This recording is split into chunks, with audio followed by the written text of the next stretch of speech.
Ito naman, ito.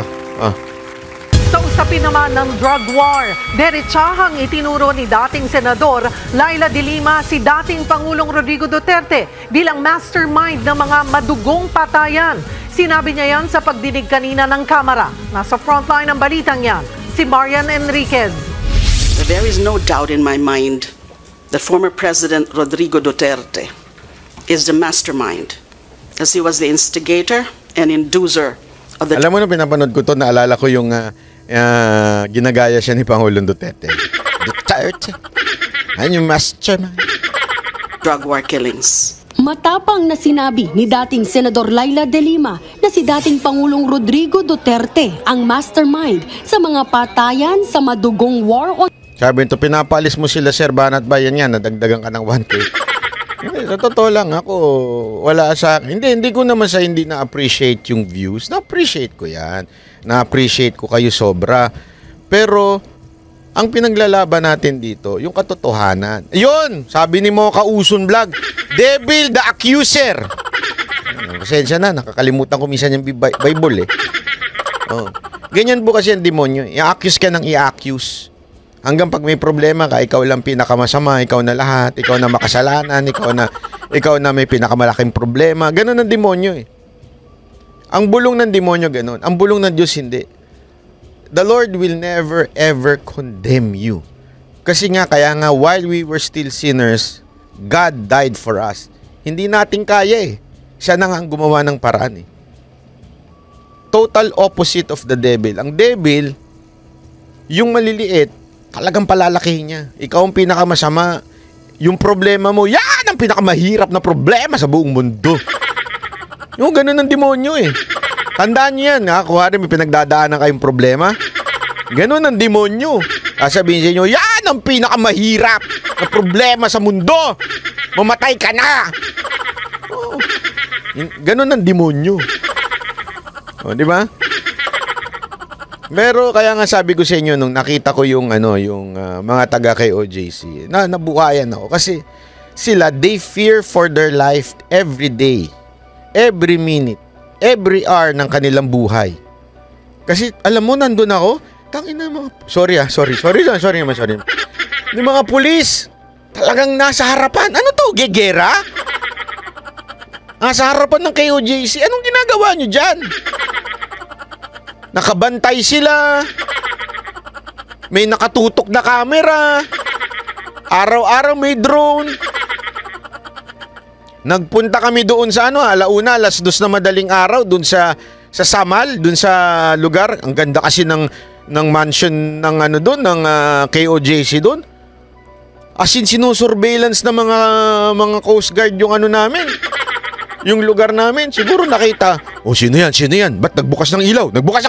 Oh, baka si Kibuloy yan, Ganon sila, katindi. Ayun, sabi ko nga sa inyo, grabe ho eh. Ganon ang danadanasan nila sa araw-araw na buhay nila. Diba? Ganon katindi. Isipin nyo yun. Kayo ho ba may problemang ganon? Napaisip tuloy ako ba may problemang ganon na araw-araw? Yeah? May araw-araw may nagbabantay? Wala naman siguro. Pero tuloy lang. On drugs ng kanyang administrasyon. Sa pagdinig ng House Committee on Human Rights kanina, iginiit ni De Lima na ginaya ni Duterte ang vigilante killings ng Davao Ba't ginagaya na nila yung boses ni De Lima? Ni Duterte. Squad noon. At nang maging Pangulo, inilunsad ni Duterte ang Auckland double barrel sa buong bansa. Dahil dyan, tama lang daw na usigin ng International Criminal Court ang dating Pangulo at mabulok siya sa kulungan. For his crimes against humanity, both as Davao City Mayor and Philippine President, Duterte should be prosecuted and convicted by the International Criminal Court and spend the remainder of his life in prison. Bukod kay De Lima, present din sa pagdinig si dating PNP Chief Oscar Albayalde noong Administrasyong Duterte. Nagsilbing NCRPO Regional Director mula 2016 hanggang 2018 si Albayalde at naging hepe ng PNP mula 2018. Elizabeth Dinsangan, maraming salamat po. Thank you very much, Madam Elizabeth Linsangan, sa pagpapakulay ng buhay. Kasi madalim-dilim na nga konti eh. Grabe, nandyan yung mga matitikas na general, nandyan, 18 hanggang 2019. Eto, ako may tanong lang ako sa inyo.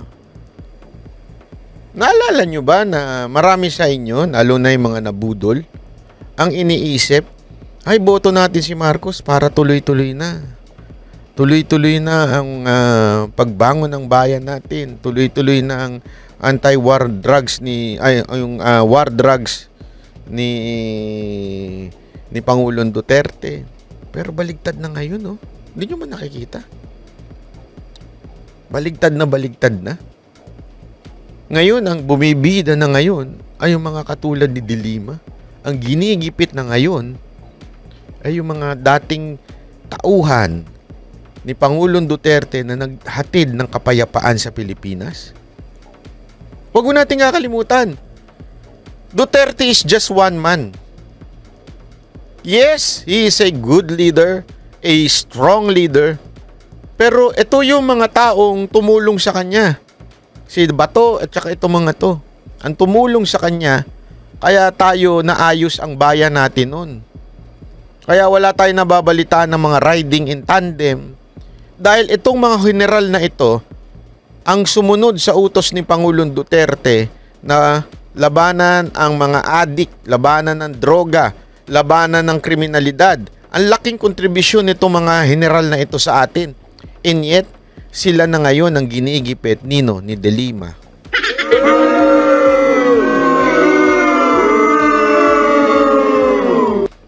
Kaya ako, sa totoo lang mainit pa rin ang dugo ko sa mga tanso.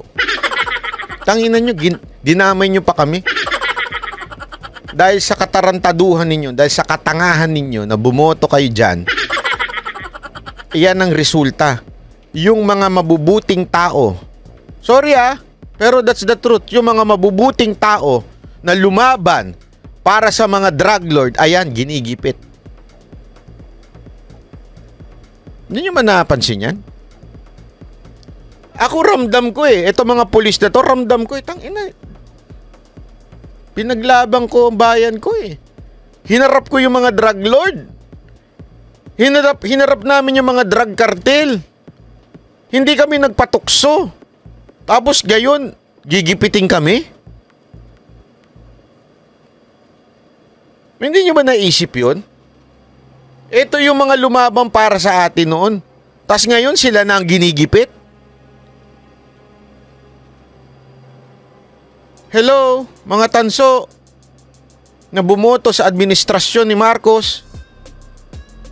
Kayo ang dahilan kung bakit ginigipit ito mga to.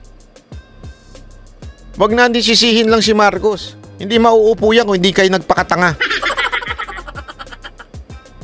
Tapos kayo pang malakas ng loob, nababanat sa amin ng mga hindi nabudol. Wala kayong karapatan.